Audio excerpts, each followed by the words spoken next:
All right, welcome back to Which Way to the Broom, guys. This is your host, me, Jim Denise, with episode 17, How to Enhance Your Spiritual Perceptance and Growing Relationships with Different Spirits and all of that good stuff. So I'm sitting here talking with Eric Koetting again. We ended up doing a lot of these, which is what's up. So I don't really have any announcements, but I guess let me just throw one out. If you haven't checked out my Facebook page, you want to. I'm currently moving, and I am doing a lot of giveaway mini game surprises on the page. A viewer just won a wand that I made like years ago. It's a beautiful wand. I'm going to end up uploading pictures, and of course, I'm going to ask him to take some pictures for me to upload once he receives it. I know he's super excited for it. It's definitely some good vibes going his way. So if you guys, if you haven't checked out the Facebook page, look it up, Which Way to the Broom. Hit like and subscribe, follow me everywhere because I'm the shit. So let's get into this. Spiritual perceptance. All right. Wow. Good morning. We're going to start off coughing a bit and taking a sip of my mimosa. I'll tell you what, nothing like starting a Tuesday work day with a mimosa. I didn't spike it with vodka this time, but oh my god, I got some in the freezer. No, with one of these days soon, I think we're going to have one of these conversations live from your living room. That'll be fun. This is literally my living room, though. So there we go. Okay. All right. So we were sitting here talking before we started this. We started talking about Paimon. And so we're getting into how you build these connections with different spirits. So I started sitting here and I started talking about Pasago because I don't really work with Paimon. I work more with Pasago. And, I sit there, and when it comes to like building relationships, it's like a mirror of respect. And I was sitting here telling Eric, I'm like, hey, when I talk to Prince Pasago, I call him by his title and then his name because I like to like roll his name off my tongue after I say Prince. So I'm always like, Prince Pasago. Right. Well, and so that's like one of the most basic forms of working with and adoring and communicating with spirits and calling them forth is their name. I mean, their name is their identifier. Like long before their sigils were ever created or idols or anything like that, a lot of times these entities started with names. And so, you start digging into that. The etymology of the name, the speaking of their name in a certain way, well, like you said, I think before we switched the recording on, is that it feels like there's a pleasurable feeling to saying Prince Pasago, and like you can feel that pleasure.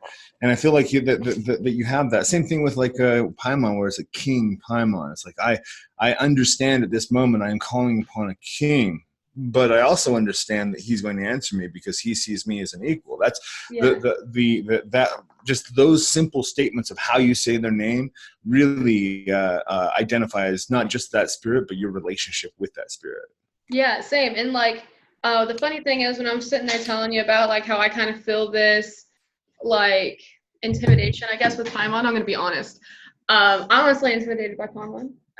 Probably because like whenever like I read his name, whenever I read him, I feel like this kind of attraction to him, and I'm just like, I don't know, it's kind of weird. It's kind of the same with like, oh, what's the Celtic deity of the forest? He's like used in Wicca like all the time, but he's literally like the civilization of forest and sex. Like Pan? No, not Pan. He's Greek.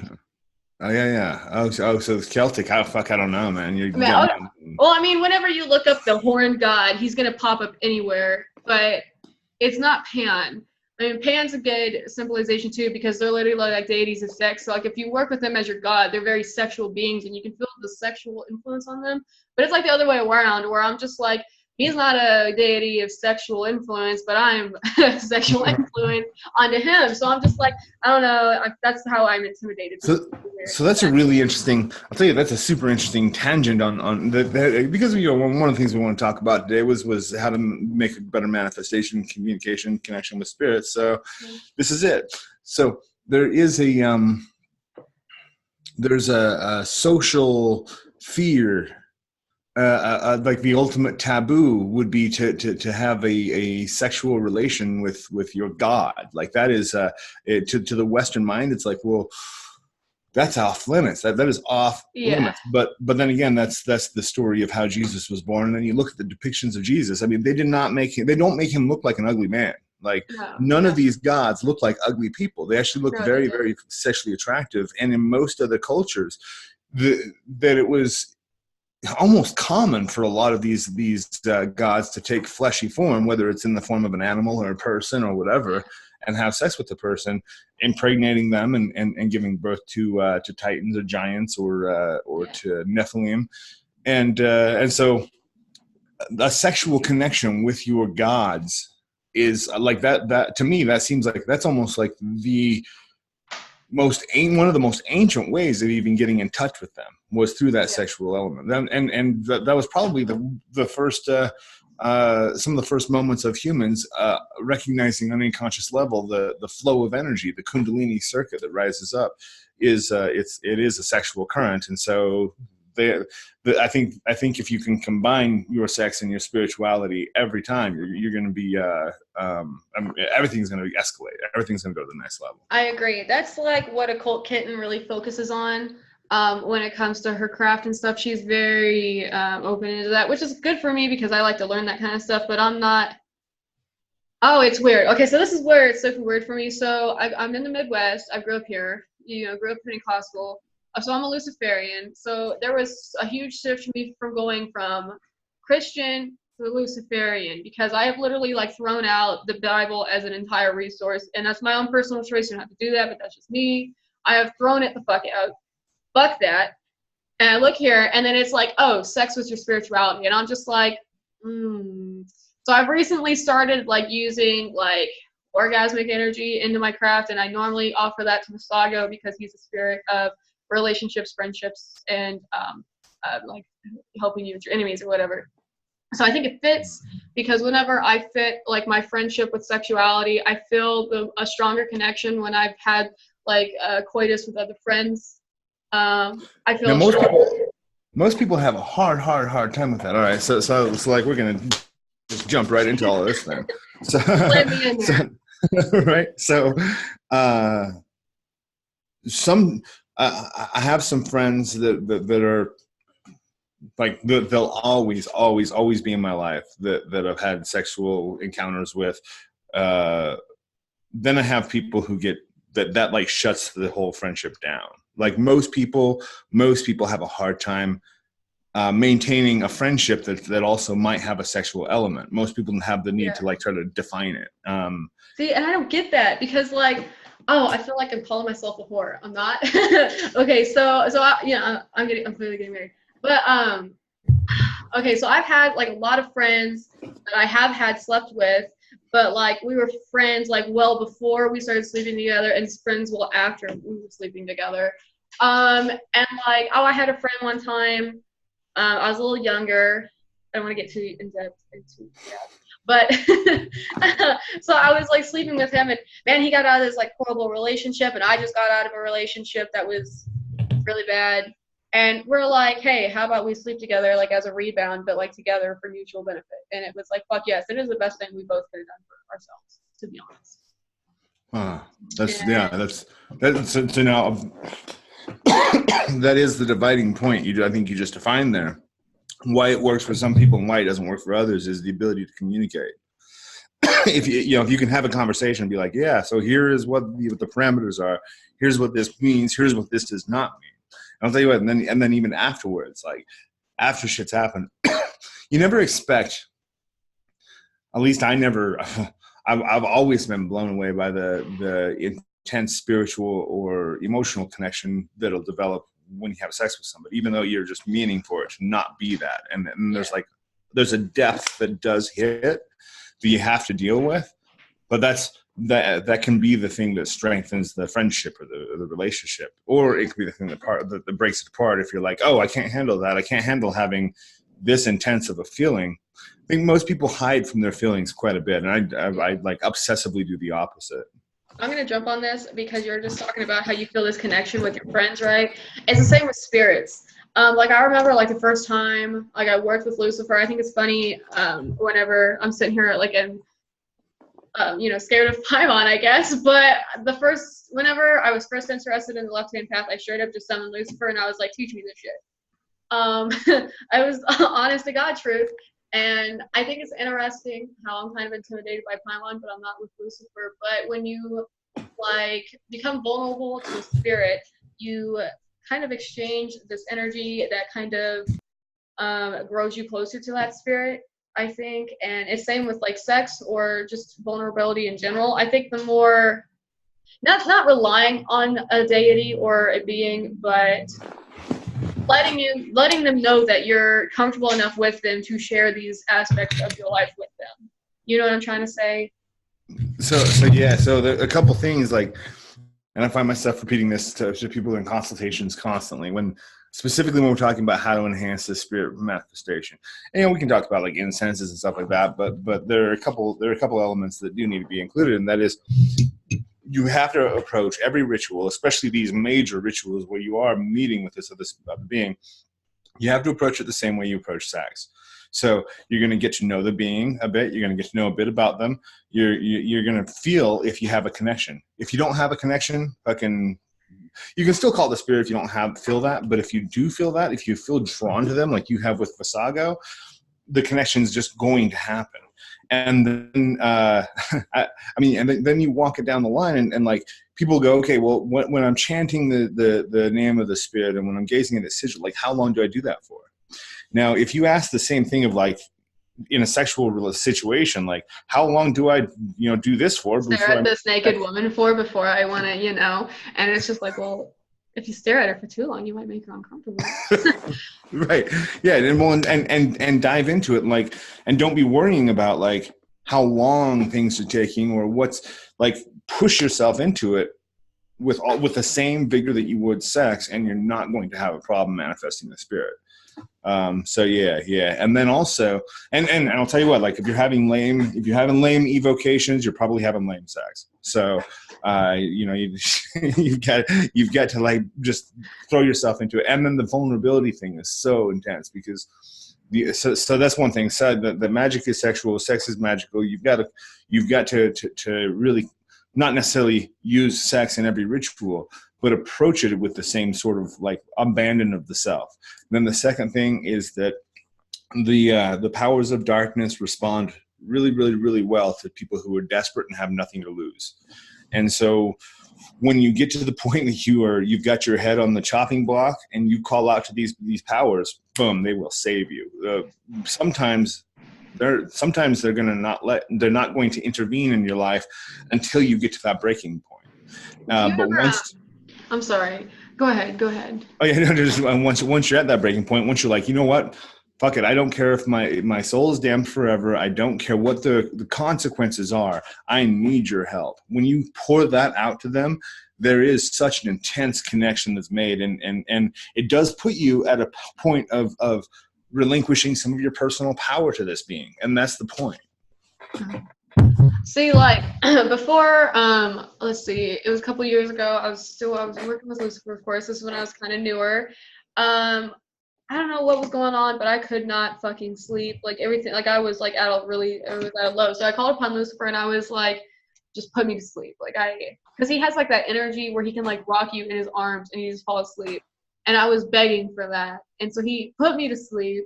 But I had nightmares afterwards. I never understood that. I wasn't sure if it was just his energy lingering or like my own thoughts, like getting at myself. But I don't know where I went with that. But then I wanted to ask you where I kind of interrupted you. I was like, do you ever do like rituals naked? To represent vulnerability. You know what I'm trying to say? Oh yeah. So yeah, I do. I'll definitely come out here at like 3 a.m. I'll just wake up at 3 a.m. and not be able to go back to sleep, and so I'll come out here and I will do naked rituals. I'll usually like, I've got so many candles, and so this is like such an awesome space to have as like a room I can just walk into and boom. So I'll surround myself with candles and usually just do some mantra, sitting in the candles naked, and it does have that added feeling of that vulnerability, that openness. I actually, I've got a couple nude scenes in my Azazel video course, where I'm doing exactly that. Just ass shots, like from the back as I'm kneeling down. So nothing too crazy, but You start your own calendar line, bro. right. I'll tell you what, like, but I do. That's I film a lot of stuff that I don't release for sure. I'll come in here and just kick my cameras on and be like, all right, so that the lighting was not the best for that, so the world's never going to see that one. But but every now and again I'll get some. But yeah, no, I definitely do. I don't know that I find that it adds a huge element unless I'm in nature. So if you do like a skyclad ritual in nature, like surrounded by trees, there is that primitive like surge that comes up where it's like you enter into that more nature attuned vibration nude in nature. But that could also be, once again, it could also be just the sexual thrill of the exhibitionism of it, right? Because that could be just feeding your magic too, because that's a sexual current as well. So True. Well, I feel like we got the sex manifestation pretty much well. I don't know where else to go with this instead of just going into having sex with spirits, which I don't know if you watched The Serpent's Key. She did like a really good video, and she's like married to a demon, I think. And so she got some good information. I used to watch her a lot. But we can go into there next, or we can go into how to develop. Which way do you want to go? Oh man, I got the crossroads happening right here. Let's flip a quarter. I'll tell you what. Let's jump over to the greater manifestation of spirits, and then that we can, maybe if we have time, we can segue that back into having sex with spirits. We'll see. Okay. Let's jump on to the manifestation. Because that is going to be. Yeah, go ahead. We're going to get back off topic, Right. Yeah, I'm sure of it. Okay. But yeah, so one thing with the manifestation of spirits is you have to meet them halfway, and this is what I call the crossroads experience, where your mind, your senses have to become elevated, and as they descend and materialize in this world, your senses are coming up, and so you meet each other in the middle. The true manifestation of the spirit. No, I'm gonna say this, that I have seen them take physical form that they can reach out and they can shake your hand. You can feel a human hand grab you, and they do take very physical form. But like the most real connection I have with them is where this whole world just disappears and it's just me and the spirit, and it's like nothing else is even observed. See, that's interesting. Okay, so I want to jump on this because this is why I always feel like I'm a beginner. Although, I feel like I have pretty extensive knowledge, but it's not as extensive. So when I was learning how to invoke, no one actually told me what Eric just said. And so I really want to highlight this whole section that Eric just said. Because, you have your thing where people say, oh, meditate before you do any spell work or rituals. You don't know what you're meditating for. So you kind of sit there and you're like, oh, I'm meditating my intention. But what you should be meditating for is elevating yourself, which Eric just kind of put that into my perspective, so I'm going to do that next time when I do something. But that's kind of what you're doing, because I've always meditated before and kind of tried to focus and center myself into what I'm trying to do.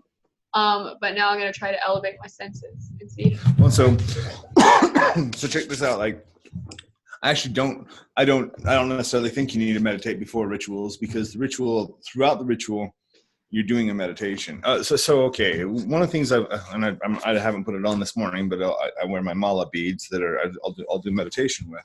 And I'll walk around town, and what's that? No, I was like saying you do that too, because like I have mala beads as well, and I got like a Lucifer pendant on there, and like I'm like, do you do mala beads too? Like, oh yeah. One? Yeah, no, like, and I'll bust them out like while I'm driving. I'll put on some trance music, and I'll drive, and I'll just I'll do mala chant. I'll do Kali chants usually, or Shiva chants, or whatever. I'll just do mantra, and I'll do it while I'm walking around town. I'll do it while I'm standing in line. I was doing it while I was having a conversation with my student the other day. That we're having a full-on conversation while we're walking through this garden area, and I'm chanting under my breath at the same time. Om Shivaya Nama. And she looks at me, my student looks at me and goes, how the hell are you doing that? Like you're multitasking on such an insane level. And it's like, well, yeah, you do have to get your mind doing kind of multiple things at once and operating on multiple dimensions at once. But so like you start the ritual. Candles and incense are really, really fun. They're really, really cool things to use in rituals. Like people want to go to this microwave culture of you just gazing at the sigil and whatever. That's fine. That works. But try to like do some full on ceremony. So you go light every candle, and every candle you light, you hold your hand out and you bring it to life as a creature of fire. And so you see, you're actually entering into the astral plane, which I've got to find a better word for it because that's not what it is. It's what people understand the astral plane to be is bogus. It's like a little sliver of it, but anyway, so you're reaching into that ethereal dimension and you're pulling spiritual fire out of that through the gateway of the physical fire until the fire is a living being. And then you move on to the next candle and do the same thing, and then the next candle and do the same thing. And then you do the incense. And every element that you're using, you do this consecration of giving it life. And then, I mean, at that point, if you're really visualizing all of these things, at first, honestly, every single ritual at first, it feels silly. You're just doing make-believe. You put on the silly robe or you're naked in your garage doing this silly shit with candles. But then pretty quick, as you go further and further into it and just dive into it and don't worry about you're there alone. The only thing that can see you are the spirits, and they understand your language. They're guiding you to do this. And that is what the ritual is. Every element of the ritual is language. You're speaking with the spirit. You're communicating with it well before it's even there. And then as you dive into all of that, that in itself is going to be a meditation. That by the time you come back to the center of the circle, you're going to be saturated with energy.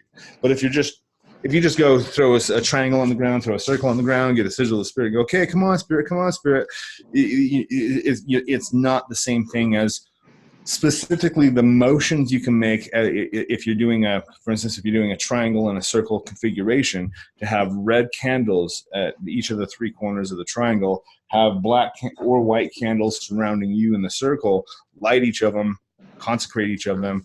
You open this gateway. But the amazing thing is you open this gateway and these spirits then can come forth. But the gateway, really all it was the whole time was this wall in your own mind, and you just took it down because the spirits are there. The infernal empire is right here around you, and when you get in tune with it, you can reach out and touch it. It's just right now we're out of phase. We are the ones that are out of phase. I have to think about where I gotta jump on this because I'm listening and absorbing. I'm like, this is some shit I gotta try. yeah. Because man. Okay, so not a friend of mine. I actually fucking hated my cousin. A friend of mine came up to me and he was like, oh, he's a Wiccan too. I'm like, yeah, bro, I'm not a Wiccan. And he was like, oh, well, he's into that occult shit. I'm just like, okay, great, you may talk to me.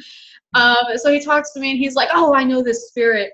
His name is Zet. He wants to talk to you. He has this interest in you. And I'm like, yeah, I don't really want to talk to you.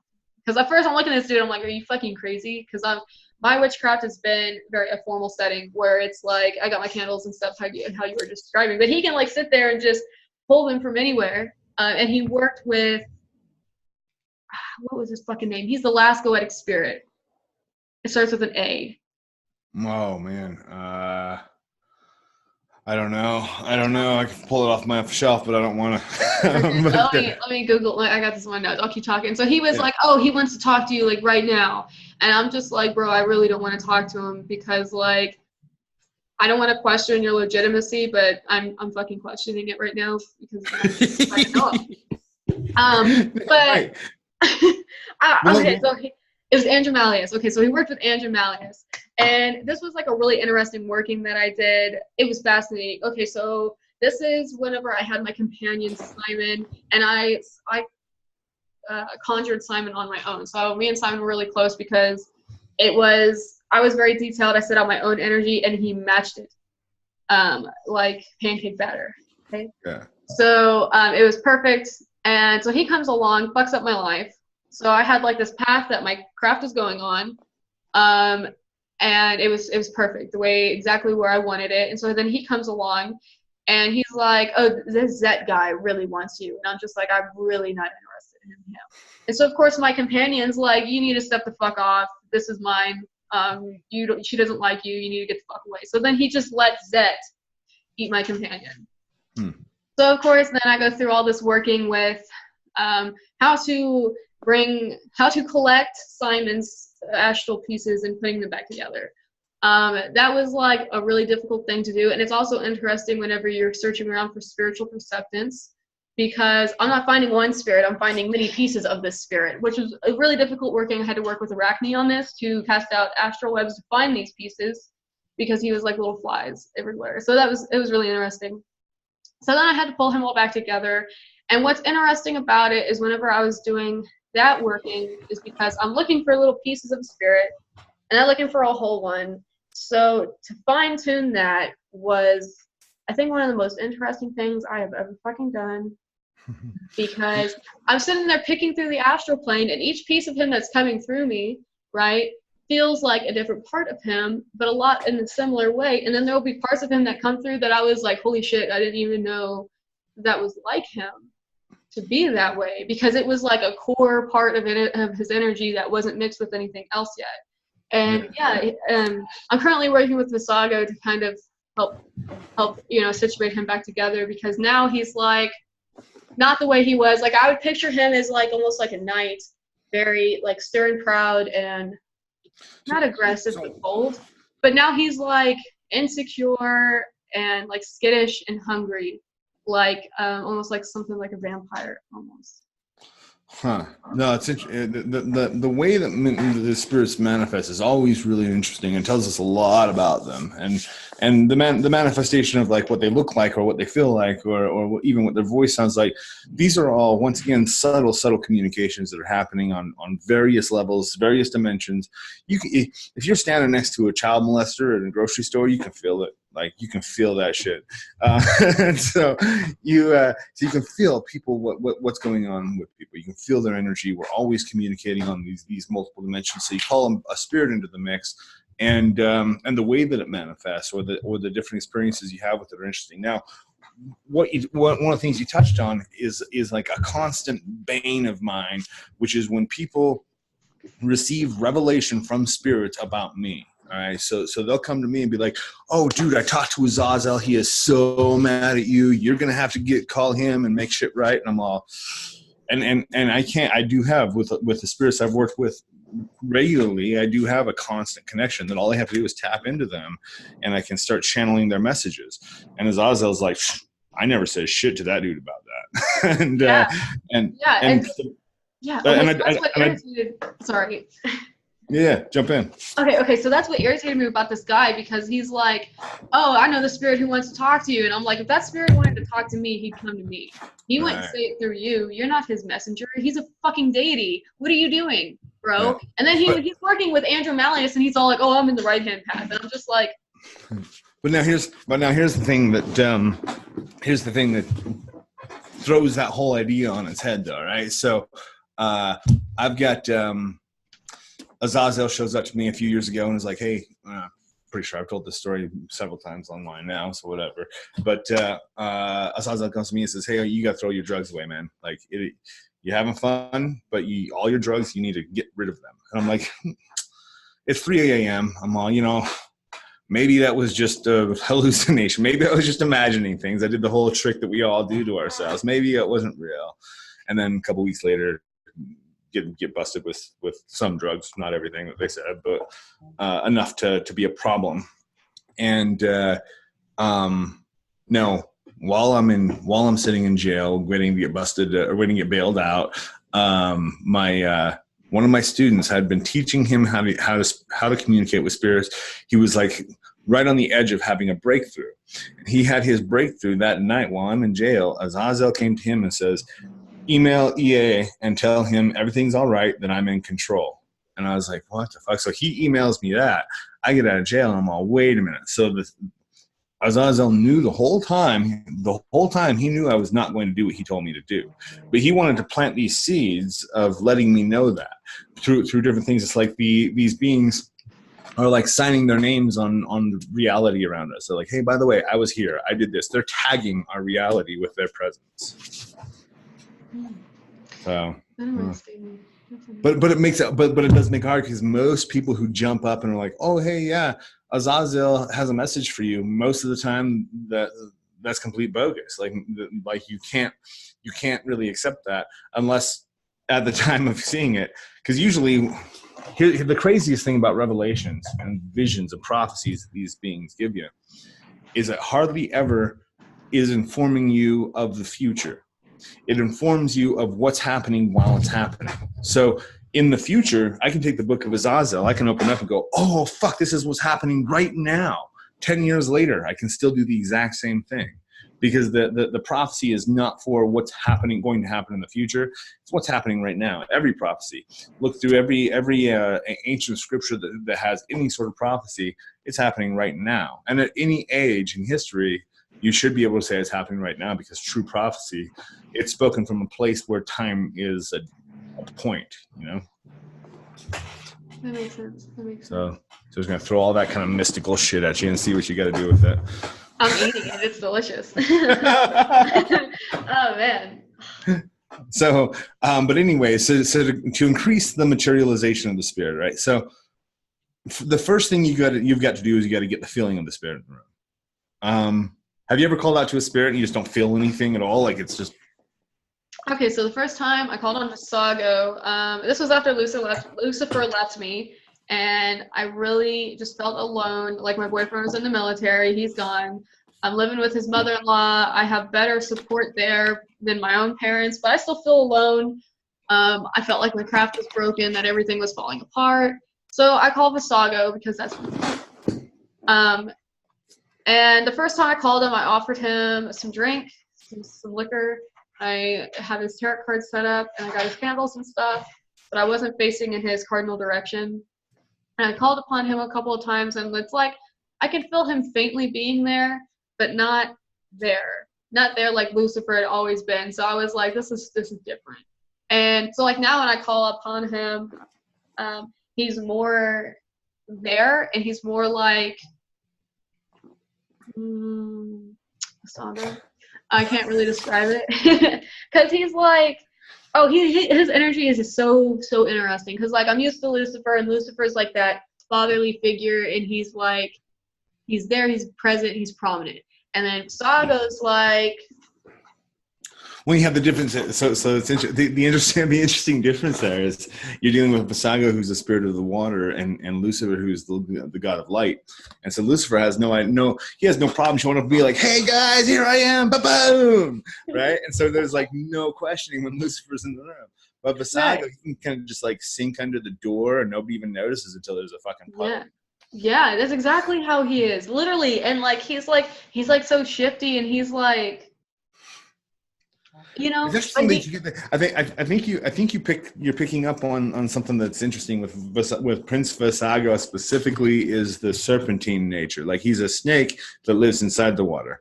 He's like he does have that serpentine where he's shifty, and even the body motion you're doing to try to mimic what you feel with him. Yeah. But there is that serpentine, like a water nature to it. Yeah, and then it's like, oh, he likes it when you make ripples. You can just tell. And like he likes it when I like it to roll his name. And like this is weird because I had no idea that he was a serpent of the water.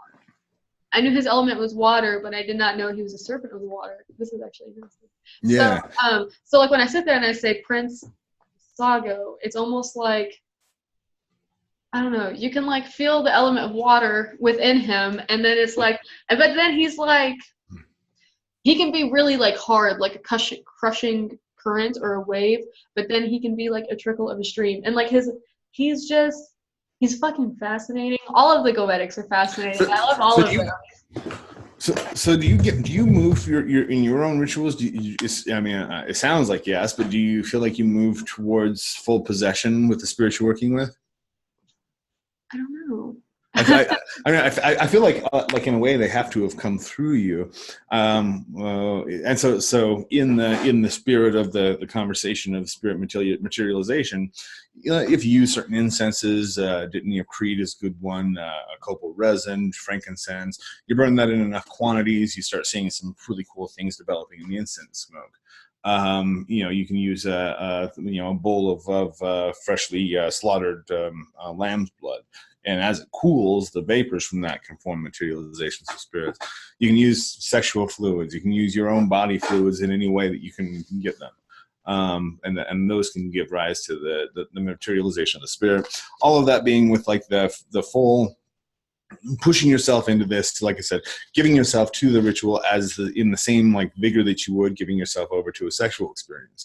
But now with the next stage, then once you've got the spirit there and you're in full communion with it, then the next stage really is to let that spirit inside of you, and that is it's not just letting it into you; it's letting yourself become it. And I think that is what they're pushing towards, what they're wanting us to do, and what we are needing to do in order to fundamentally change ourselves. Because if we human beings, if we're just isolated as just who we are and we don't have outside contact with things that are greater than us, we have no impetus to change. But when a spirit comes inside of you, takes control of your body and your mind and your emotions and your memories and your hopes and dreams, and traumatically shifts your view of reality, when you come back, you're shaken by it, and you have to like piece together what is reality anymore. And that's my game. I love doing that. Most people, that frightens the shit out of them. So, but I think that is the nature of it, is that by bringing these beings fully into ourselves, letting them change us at a fundamental level, that's what this is all about. It's not just calling on them to have them do things for us, but calling on them to become them. So they are expressed in this world, they experience this world, and they're grounded through us. We are their gateways. I agree. I guess I don't know if I'm really, the only time I've knowingly and like invoked a spirit that was Arachne, that was a really interesting experience, but I haven't knowingly invoked another deity. I mean, there's a possibility that I am, bringing in the spirits that I am working with without really knowing. I guess it's kind of like an energy exchange where I'm taking a piece of them and learning from it, and then they take a piece of me, as you were saying. Yeah. And you one of the things you do have to be careful of with that. So like I've been doing these gatekeeper workings for the last year and a half almost, and I've become 5 different entities, and so that's a lot for like my girlfriend and my daughter to have to deal with, because it's like all of a sudden it's me. I'm still there. I'm still in control for the most part. But then there's these other beings that are like pressing more and more into my personality. So I become them. I like when I was working with Belial, I got into ridiculous like Facebook spamming fights with one of the guys, with Curtis Joseph. This dude is like my brother at heart. We work together. We do ritual together. I love the dude with all my heart. And like we got into like this stupid spat over Facebook, and then over the phone we're yelling at each other, and then we go, what, like, after we'd calmed down, we called each other back and go, whoa, dude, what was that about? And we were both working with and possessed by Belial at that time. And so it's like, well, yeah, that's these beings do have a profound effect on you, and you do have to. That's part of what Abaddon's led me to recently, is that you do have to be willing to just take your whole life and set it on the altar and say, you know what, whatever happens to all of this is not necessarily not in your control, but it's all offered to your own ascent. That everything. Yeah. Okay, so. I feel like this is going to be a stupid jump, but so we're talking about how spirits influence ourselves. So this is going to be stupid, but I honestly want to hear your opinion on this.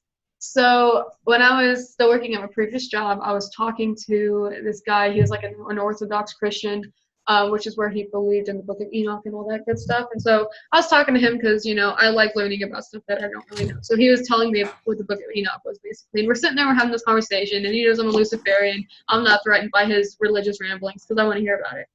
And, you know, we're sitting there talking, and I'm just like, oh, well, he's like, well, what is your third eye? And I'm like, well, that's how you see things that aren't here. And he was like, well, how do you know that exists? And I was like, well, just open it and find out for yourself if you really know. And then I'm sitting there, and he's telling me about, and I'm like, well, what do you know about like Paimon, Belial, et cetera, et cetera? And he's like, oh, this is what the Book of Enoch says. And I'm just like, I feel bad because Christ tried to smash these deities because I sympathize with them. He's like, well, you sympathize with them because you just told me Lucifer opened your third eye. And I'm just like, that got me thinking, actually, really got me thinking. What do you think on that? I mean, yeah. So, you know, it's a couple things. A couple things of there is that there is a truth of the matter that you and I have both actually been pushed into experiencing Christianity firsthand, right? So I don't know about you, but I know that I've said my prayers and really tried to connect with God. I really tried to believe in Jesus. I really did. And you know what? I have had experiences. I have had spiritual experiences on the Christian side of the fence. However, in exploring alternate routes of spirituality, I started finding other things that are more effective, that connect me with a source of power that's more pure, and that's not filtered through dogma. And so it's like, well, there's a power there in everything. Everything is power, and it's just a matter of tapping into it. Their way of tapping into it is just inferior. I mean, it's just inferior. Yeah. And so yeah, and as far as that yeah, you do feel that sympathy for the devil because Lucifer is the one that opened your third eye. Well, yeah, you know, I'll tell you what, I I remember so many times, because in the Mormon church you're taught that you have as a man, as long as you have testicles, then you can hold the power of the priesthood. You can have all of God's power to do His will in this world. And so you could all you would have to do is raise your hand to the square and call on whatever it is that you wanted to have happen. And as long as it was God and the Spirit speaking through you, that was bound to happen. Now, and so there have been, this is how the Mormons do healings, and they don't really believe in exorcisms so much because they just don't, but more healings and blessings and even curses that can be cast that way. So I start learning about this. I'm like 14 years old.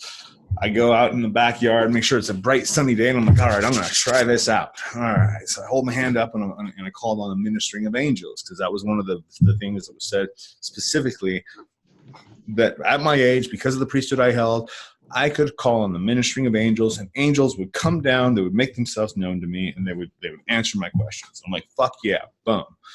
Did it, felt nothing. And this has been backed by like my entire life of faith in this whole system, but there was nothing. And in contrast, the very first time that I went and stood out specifically, like I went out into nature, I'm standing up on this cliff, I've got wind buffeting me, and I said, the Wiccan kind of approach by fire, water, earth, and air. I asked for this, and I called on the elements. I invoked the specific desires that I had, and there was no question in my mind that something, not just something happened, but that those presences, those elemental forces were there, that they were listening to me, and they made themselves known by the wind increasing, by the feeling of the solidity of the stone beneath me. Like the elements themselves do prove themselves. I want to jump on this. Okay, so when I was Wiccan, I didn't worship a specific deity for my, sun god or moon goddess. I worshipped the personification of them in themselves. So knowing this now that was Gaia, but I did not call her Gaia. It was really weird. So whenever I'd feel the need to sit out and talk to her, I go outside and I sit out and talk to her at night. And I just talk, and you can feel the wind. It's the wind was speaking to me, not her voice, not her touching. that I experienced with the Goetia, or my companions, but the wind itself. It was really interesting, and you can feel her communication through the wind. Like you can feel, it was an interesting experience. I'm just jumping on this. So, you know, when it comes to feeling spirits, if you're just listening and looking with your eyes and your ears, you will hear nothing and you will see nothing. Wow. Yeah, no, that is absolutely. But as soon as you tune your attention away, so I'll go out into nature, which I'm sad about the fact that probably within a couple of generations there's not going to be any nature left. That this is all just going to be buildings and whatever. It's going to be a big shanty town of a planet. But anyways, now luckily we have nature. I've got nature, so I'll go out in nature, sit and meditate. And as soon as I drop out of this reality and just drop into my higher self, I can feel almost instantly every time the wind will start to blow it's usually from a specific direction, usually from a direction that it normally wouldn't blow, but I'll feel the wind blow. And as soon as I become consciously aware of it, I go, ha, as soon as I think the thought, I made the wind blow, it stops, like instantly. As long as I can keep myself in that non-attached state and just observe the beauty of the wind blowing, it continues. So, and that is, I mean, with the manifestation of spirits, with the manifestation of results, we do have the ego mind. Once again, there's so many stupid terms that I haven't created other words for yet. So it's hard to talk about. But the lesser mind needs to shut up and not think about the process, and then there just needs to be the higher knowing of what is actually occurring. The lesser mind needs to be distracted by the candles and the incense and all of that, the mantras, while the higher and deeper mind is actually having the conversation with the spirit. I agree. Let's talk about developing how to like feel them. Okay, so like you can like, I don't know, like have you ever seen those like Ghostbuster shows where they can walk around there like, I like this. And then like you have those people who go in and they're just like, what do you feel? So I guess let's talk about how to develop that, because I think that's interesting. Yeah. I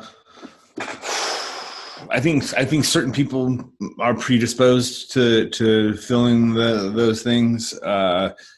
First, it's probably going to be your more artistic person, your less mathematical person that's going to have that feeling.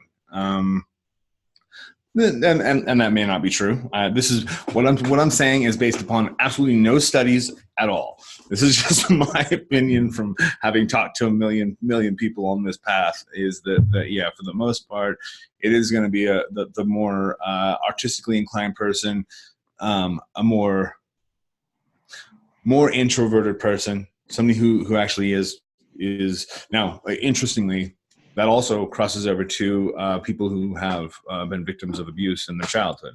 That makes people especially sensitive, and so you do have that sensitivity of almost a forced awakening of your senses, because when abuse happens, especially when you're physically incapable of defending yourself, it's like you have to open up your faculties to observe more in order to survive. You start tapping in, just like a blind person will develop their sense of hearing. A small defenseless person is going to develop other senses that are going to allow them an advantage to not be heard, or at least to minimize their hurt. And so that's one of the reasons that traumatic incidents can awaken people to their more intuitive side. And then the feeling of it, first off, if we walked into a house, if we let's say we get a group of like 7 of us, that's a nice fun number. So 7 of us go into this spooky house, right? We go in at midnight, and if one of us, as soon as we get through the door, goes, "Oh my God, did you feel that?"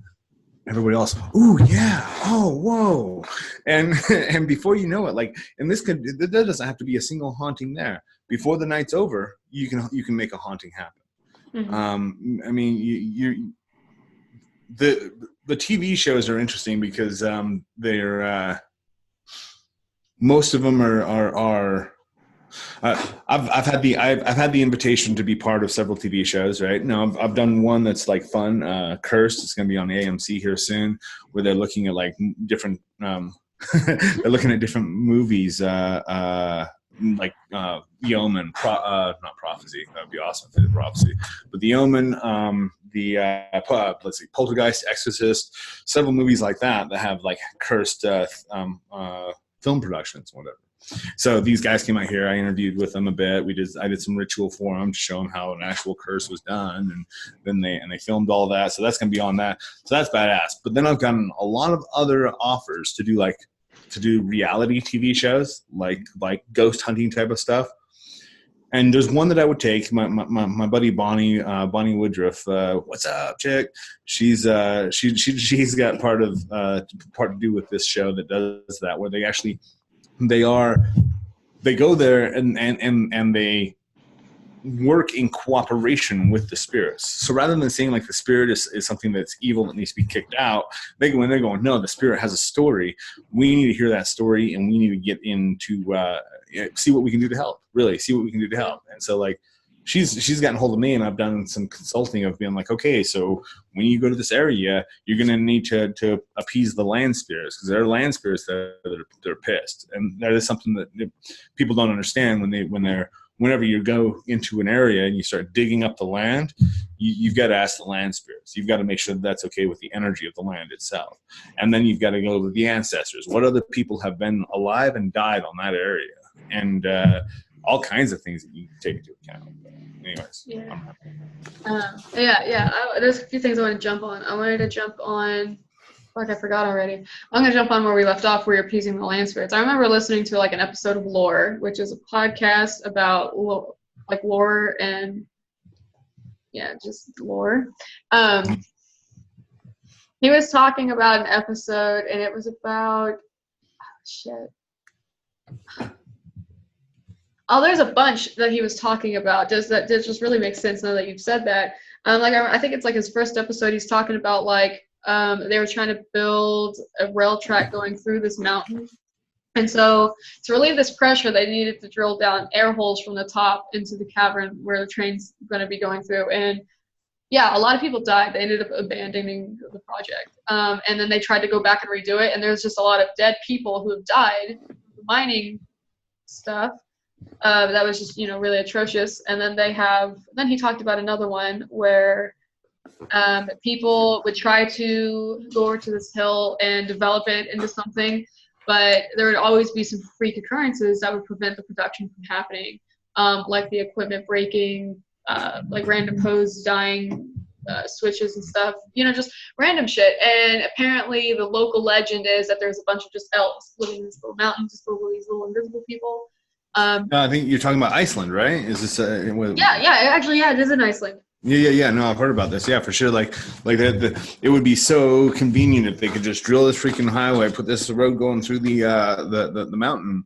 But even before they started, people were like, whoa, that mountain's full of elves. Like, you got to watch out. You got to ask the elves first. And there are rocks around Iceland that are untouchable rocks because that's where elves live. And. Yeah.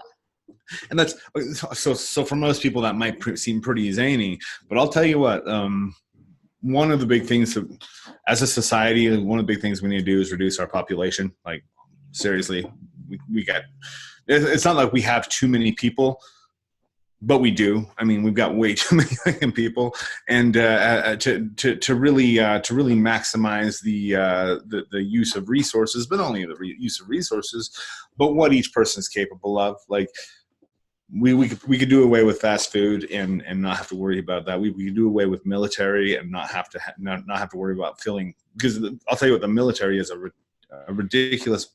And I'm saying this as somebody who did swear an oath in front of a flag as in the Marine Corps, but the military is ridiculous in that they're betting on you to not come home. If you come home, you're a big liability.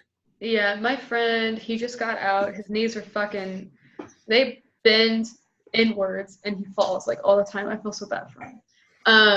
But he would completely agree with you. I think a lot of veterans would fucking agree with you. So I mean, Yeah. you go on, because I agree with you. I wasn't in. I was going to serve, but I ended up not, which is probably better that I didn't.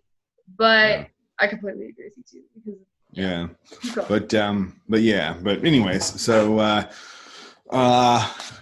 let's wrap this back around. We'll talk about sex with spirits, and then we'll call that a conversation. All right. So now that we talk about how to manifest spirits, how to materialize them, how to get possessed by them, and how to get possessed by them is really harder than you might think. People from the movies, they're all, oh yeah, so like somebody pounds on some drums and somebody says some weird words, and all of a sudden you get possessed and you're you know, whatever. No, it's not quite that. There's actually like a huge amount of giving up yourself, like letting that spirit take over. Like, and I'll start. One, Frank White he's from the Grail of the Serpent. This dude is genius. He's one of the best black magicians alive today, and he'll start with his channeling. I'll just be having a casual conversation with the dude just privately, and his hand's going to start going like this, and that tells me that he's receiving something. Like, and then he's going to start kind of moving, bobbing his head, and all of a sudden, before you know it, he's in a full trance. But it'll start out somewhere where he's initially saying, "Okay, you can move my hand," and letting that happen, letting it go through his body, letting himself experience that. So there is that process of step-by-step relinquishing yourself, your body, your functions over to the spirit. And but then sex with spirits, though, is a nutty experience that's really, really hard to control, it seems. For people that I know that experience that on a regular basis, some of them are like, one client of mine has given up sex with humans altogether because it does not match what she gets with the spirit, and she feels full physical penetration, stimulation in a million ways that a human being could just never ever give her, and it is a very physical feeling. Most people don't have that intense of a physical connection, but some people do. So. No, what are your experiences? Well, I'm gonna jump back on the Simon. So whenever I had finished pulling his energy together that I tried to get together, he came to me, and you can tell, I could tell he was like scared. But of course I'm giving him some like chai energy, and I don't know, like I had very humanistic encounter. It was very physical. We didn't have sex, but it could have led to it. I kind of got interrupted. My mom kind of walked into my room and was like, "Hey, I'm making this for dinner." But wait, so from your mom's perspective, like, or from like a fly on the wall perspective, does it look like a masturbatory experience, or does it look like you're having sex with an invisible person? Honestly, well, okay. So this was like my setting. So like I'm in my room. And like when spirits sleep, they kind of are in a stasis. So they're awake, but they're in a stasis almost. It's like they're just frozen, and they're in a stasis basically. So he's in a stasis, and I'm like sitting there, and I'm just trying to like revive him. And I was like, "Oh, my friend, oh God, I'm so sorry, like, this happened to you," and like I'm freaking out. And so he wakes up, and then I just feel like this force like pressing onto me, and like I could feel him kissing me. And I can feel like him like moving in between my thighs and getting up in that. And I'm just like, oh God. And that's when my mom walks in, thankfully, because I was not like ready to do that. And I was like, no, if I do this, this is more to you than what it means to a human. This is not okay. Especially with my reputation of being so interchangeably with my friends. I'm like, yeah, this is not gonna be good. So like I've always felt like he's always had that kind of feeling for me, and that he really pushed it on whenever he felt in a threatened state. So it was very much physical, very much there. And there have been times where I have seen him before. Like one time I was sleeping, and I was actually astral traveling, but in an unconscious state. And like I'm sitting there looking at my body, and then looking at him. And I like freak out and I wake the fuck up because he's like walking like closer to me, like looking at my physical body, and he's like what the fuck? Like, where are you at? And so then I wake up and I'm like, what the fuck? And then I wake up and like my whole, like all of my hormones surge through me and they're just like, you are fucking horny. Like, bam. And I'm just like, what the fuck did you do to me, bro?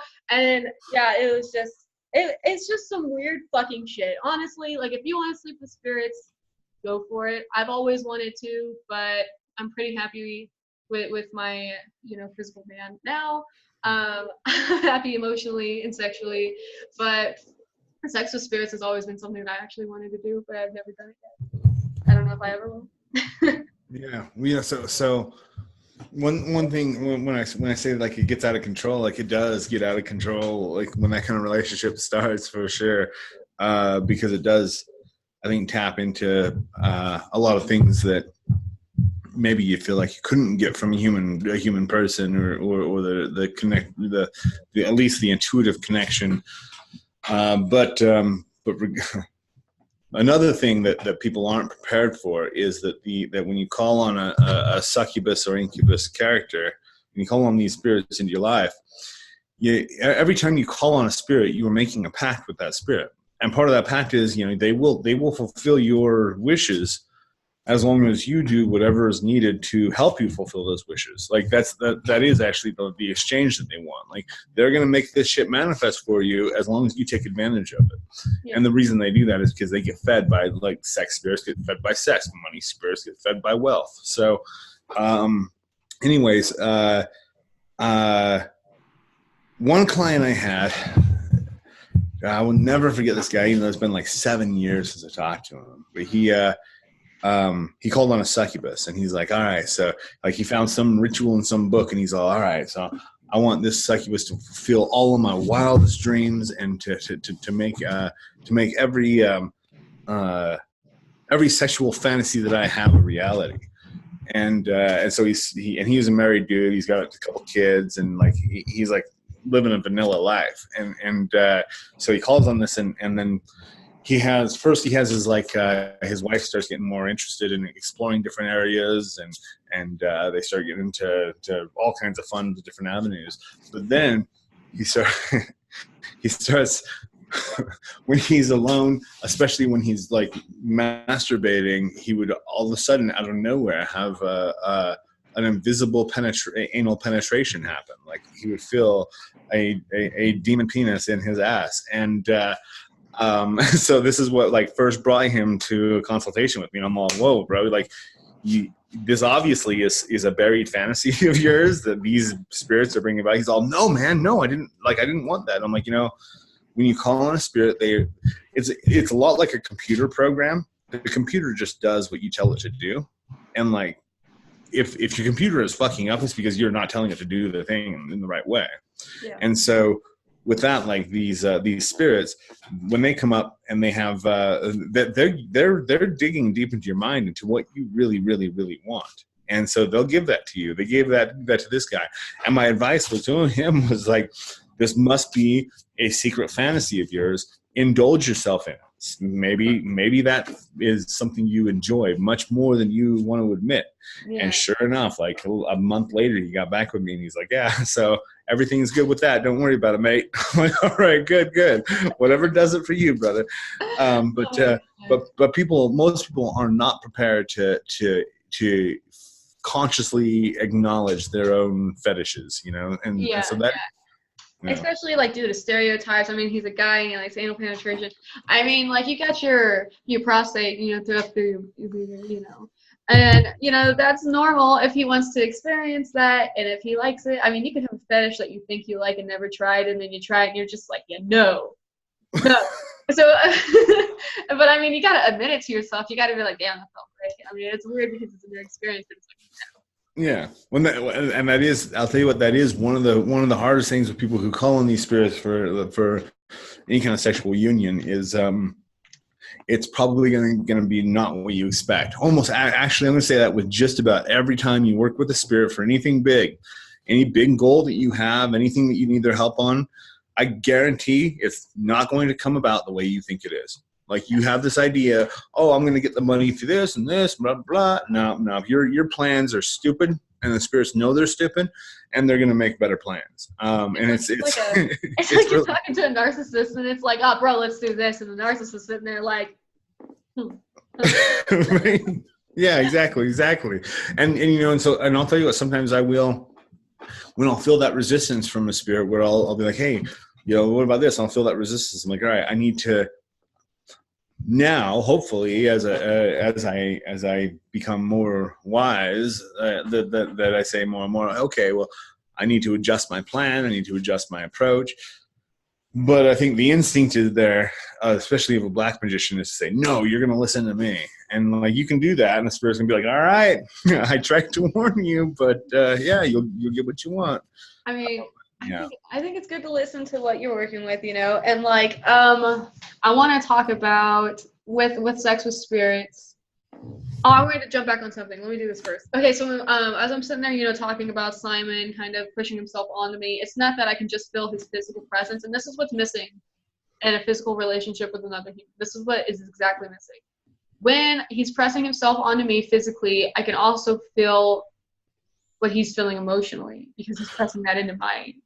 All right, so I'm gonna jump onto the other side of this. So I practiced tantra quite a bit, and to a point of being able to merge consciousness with a person in sex, and people freak out. People freak out very, very badly, like, because all it takes is really eye contact while you're having sex, and combine and alternating your breathing. And so as you breathe out, he breathes in, breathe out. And as you alternate your breathing and maintain eye contact, there's a tether that happens there. And most people freak out really bad. Like, most people just can't handle having that kind of intimate, close connection with somebody. So it's too much. That's the best connection you can have. I'm sitting there and you're just like, oh, people can't deal with that. And I'm just like, why? Oh, no, people freak out. People freak out. You have that often? Yeah. Like that. Yeah, for sure. You do have. I found that I do have to keep things at a mundane level for most people. Where I can't get too. So there's this practice. There's this practice in Hermetics and Golden Dawn of assumption of God forms, right? So if you want to become and like fully invoke a God into you, that you assume the form of that God. You dress like that God. You sit in the posture that God sits in. You learn everything about it, and you mimic that God in ritual format. Now, my proposition is that we, a certain percentage of us human beings, are actually gods that are doing this ritual of assumption of man forms. We're really trying to figure out how to identify with the people around us, because we are such fucking outsiders that it's almost like we're a completely different species. And so we're trying to become like them and trying to figure out how to fit in with them. And at the end of the day, for the most part, we just don't. We're just a different species. And I think that there's going to be a lot of awakening on a global level when we realize that. I think we're coming to some very interesting times of science catching up with magic, really, to the point of validating some of these things. But anyways, yeah. So most people aren't. In my experience, most people aren't comfortable.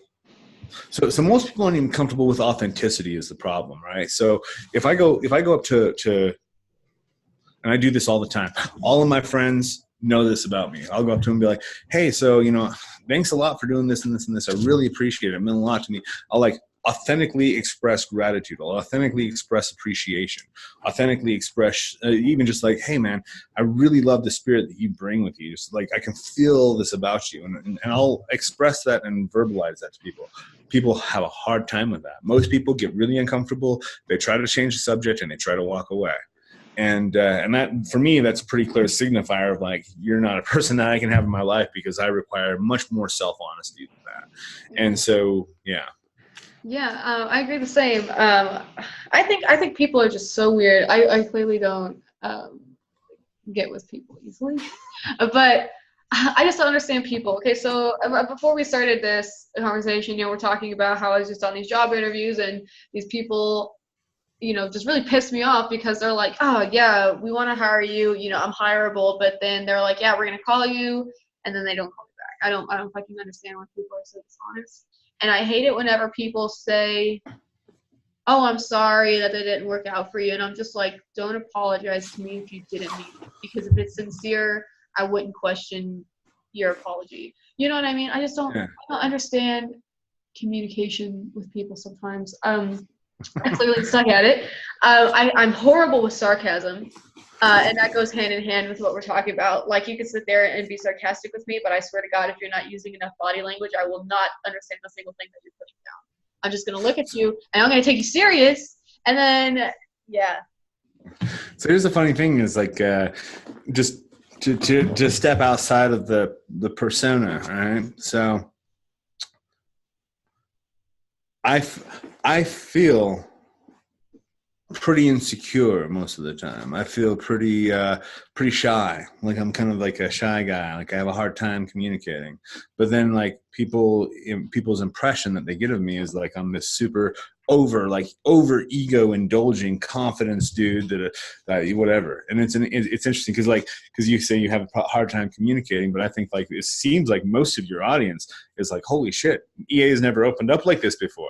So your skills of communicating are actually much better than you think, and maybe my confidence levels are much better than I think. But there is also a perception of when you hit the record button, and what you allow the world to see is one thing, but what you know about yourself is obviously much deeper. I'm gonna jump on this. So actually, I think the best time to communicate with someone that you actually want to get to know and open up with is to be brutally honest. I think that was the best way to actually talk to you, because the best way to talk to someone that you want to get to know is definitely not to sit there and criticize them and pick through them. I actually read a book on how to make friends. Oh my God. Okay. No, that's not. So what was the book called? Was it How to Win Friends and Influence People? No. Was it? Did you read that book too? Yeah. You did? Oh my God, thank God. Okay, so did you remember this part of the chapter where it was talking about Abraham Lincoln and how he was criticizing somebody? And this was before he got his presidency. And he was criticizing this guy, and this guy was like, you know what, fucking square up, we're gonna go fight. He ended up, I don't know, there was something in the book, and it was like, well, he ended up not going to the fight, but if he did, he would have died. And that's when he learned that if he did that, he should stop criticizing people or something. Huh. So, yeah, I have no idea where that book went. I really want to reread it. I had the book. I don't know where the fuck it went, but it was a good book. Yeah. But you don't want to criticize people. You want to be honest, and you want to be straightforward. You don't want to lead someone into deception whenever you're trying to learn them as well. And so, whenever I reached out to you, I was like, man, I really look up to this guy. I've watched his videos forever. I know what I mostly know from him and from my friends and the experiences that I've had. But I really want to fucking talk to this guy. Just be honest. Just boom. Hey, I want to talk to you. You doing this? And No, and I'll tell you what, for the most part, that's I think that is something that the people can feel, that I can feel, that most people can feel, is when nobody likes a used car salesman. If you're not selling something, no matter what you're selling, if you're selling yourself, you're selling your ideas. I feel like in a huge way, more than my products, I'm selling my ideas, and I don't care. There's not a price attached to my ideas. I'm selling them to the world, and I hope that people use them and pass them along. And as such, as you're selling whatever, if you don't believe in it, everyone can feel that. Everyone can feel if you're a phony. It is. Let me jump on this. So actually, I was at a used car lot. I was at one of those buy here, pay here's, not for me, but for my brother-in-law. He's getting a truck. And so we got there, we're looking at this lot, and of course, I have good credit. I'd rather buy from a dealership, and I got my preferred dealership. So I'm sitting there, and we're looking at this truck, and I'm just like, yeah, this is a pretty nice truck. The miles are pretty decent and stuff on it. And I look at that price, and I'm just like, 2013? Is this many miles? They're wanting 20 for it. 18 something, 20 for it. Okay, 20. after sales tax and all that bullshit. I'm just in there fucking looking at this truck, and I'm like, what the fuck? I look it up on Blue Book. The price for that truck, 15,000. And I show it to the guy, and he's like, now hear me out here, and you can fucking smell the booze on him. And I'm just like, dude. And he was like, well, if you got like a 720 credit score, you don't need to be shopping here or take yourself to a dealership. And I'm just like, you want to sell me a fucking truck, or which do you want? And I'm just like, fuck him. Okay, so we go to another one, because even like my mother-in-law was pissed off with his attitude, and she's pretty chill, and she was like, no, Audrey, this is a buy here, pay here. It's different because we have a shitty credit score. We need to pay more. And I'm just like, that sounds like discrimination, but okay. No, but there's something you can feel that about people. And so I did phone sales for a while. That I actually like honed my ability to market things by doing door-to-door sales and doing phone sales. Like, I intentionally wanted to be able to sell people things because I knew that I would have something important to sell in the future. It's nutty, actually. But so I was doing phone sales, and I had to, if I knew a product I was selling was bogus, like, oh man, you could just feel it. Like, I would get on the phone with somebody, and I wouldn't have this, there would just be something that's not there in my communication. They could feel, no, I'm not interested, thank you. But if I researched the product and I'm like, oh, this is actually a good product, if I can get excited about it. So one of my mentors told me, he says, we would do these network marketing schemes where we get three people that get three people that get three people to sign up under us, right? And so we'd go to hotel lobbies and or go to hotel conference rooms, and I would give presentations. It started my mentor I would watch him do the presentations, then he started calling me up and having me kind of fill in for him. And one of the things he says is, I go, dude, I don't know anything about this. We were doing a program that was meant to help people invest in Wall Street. I'm like, dude, I don't know shit about Wall Street. I don't know shit about investment. He goes, it doesn't matter. Can you see what power this would have if people could manage their own finances? And he leads me down this road of like nothing about the product, just like an emotional excitement. And he goes, it's the height of your enthusiasm, not the depth of your knowledge, that's going to sell your product.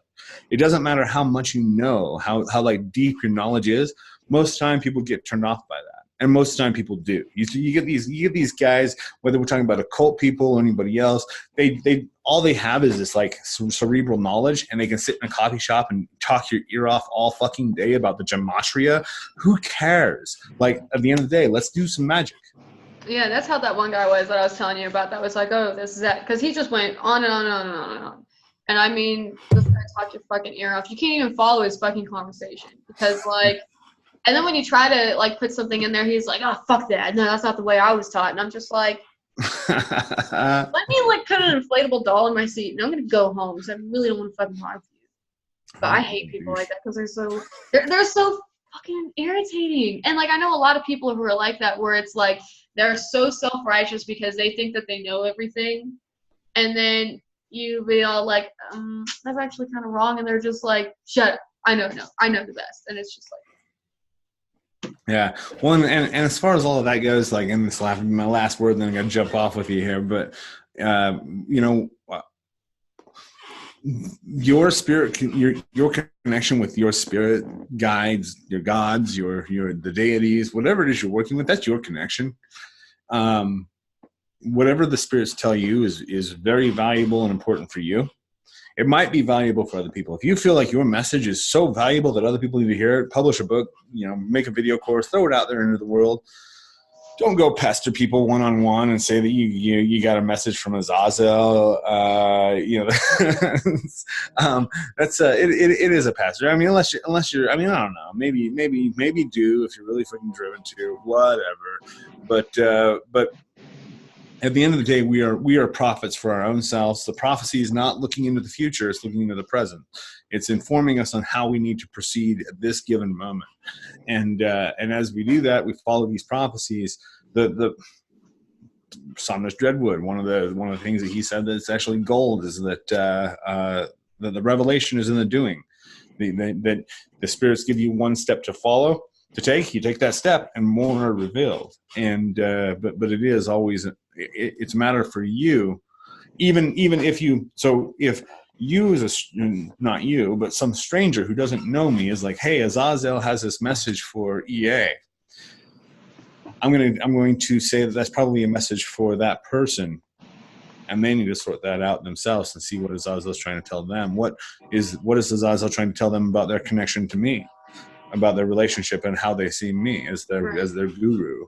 There are all kinds of things that kind of could point towards. Another thing I want to say before we get off here is that whenever I was doing that working with Arachne, she taught me basically the mannerisms of working with spirits, which is kind of given. But you don't want to speak for a spirit. They can speak for themselves. It's kind of being like, oh, here's my daughter. Her name is, she is this age. She goes to this school, and not letting them speak for themselves is kind of rude.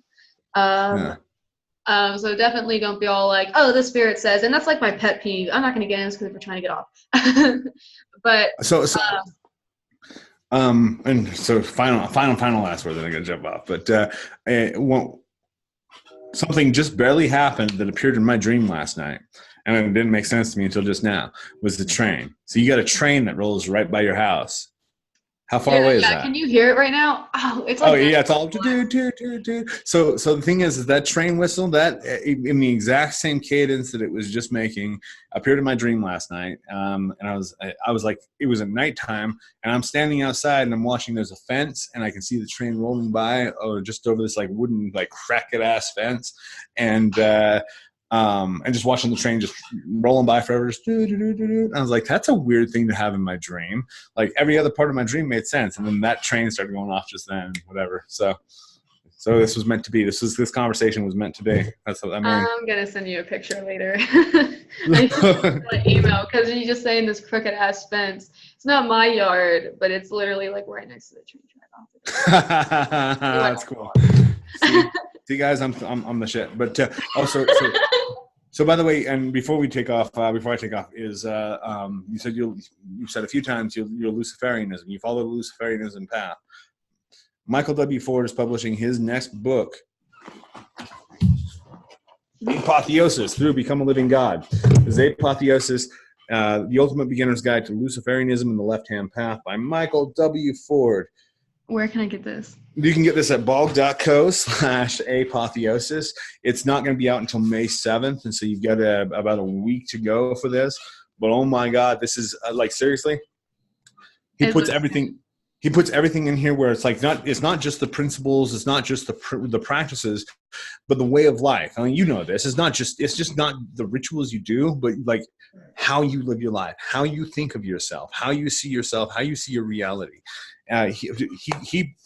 I wish this was out when I was a kid. Like this would have guided my entire fucking evolution. I agree. I really need to sit down and do an episode on my view of Luciferianism. I really, really do. I haven't gotten around to it yet because I don't want to talk about myself. All right. So I guess we're gonna sign off. If you want to hear me and Eric talk about anything in particular of your own interest, message my Facebook page or comment on this video below. And if you have any things that you want to jump on that you have a question on and would like me to answer, I will gladly answer any of those questions that you have. Besides that, we'll see you next time, guys.